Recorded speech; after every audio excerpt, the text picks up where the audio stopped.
All right, we didn't plan this very well. What?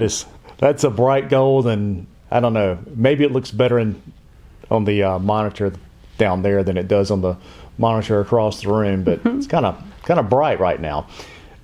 Speaking of bright and Odd. What's the strangest pet you've seen in a house? Well, when I was working in Oregon, I went to a crime scene, and there was a pet duck. Okay.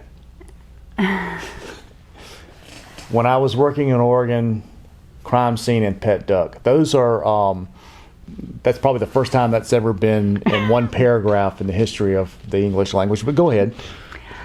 We arrived there at night, and so I had my flashlight and walking up to the house, and I'm scanning the area, and I'm like, oh my goodness, what is that? They're like, that's their pet duck. And I was like, oh, okay. But luckily the duck stayed on the porch and didn't bother us. And Was he trained? I guess, I don't know, but it was a pet duck. Yeah, okay. Never seen a pet duck, never heard of a pet duck, but they had a pet duck. Yeah. How about you? Similar situation. I was invited to a house by a court, and the invitation said we didn't have to knock to go in. But long story, different job. But we went in, and there was this huge shop in the back. And when I walked in the door, I was like, oh my gosh, this guy is into fish. I mean, he has some aquariums.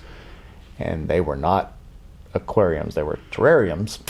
And there wasn't a single non-venomous snake in the area, in that room. And yeah, if he had anything in there, he got to keep it. Because you weren't messing with those snakes.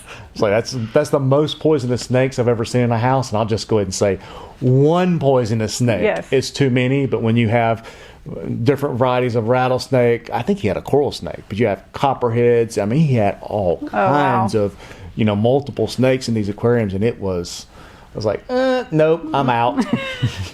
Nice shop. We didn't touch anything, we promise. But yeah, that was probably the wildest. So, yeah. Ducks and venomous snakes. There you go. See ya. Bye.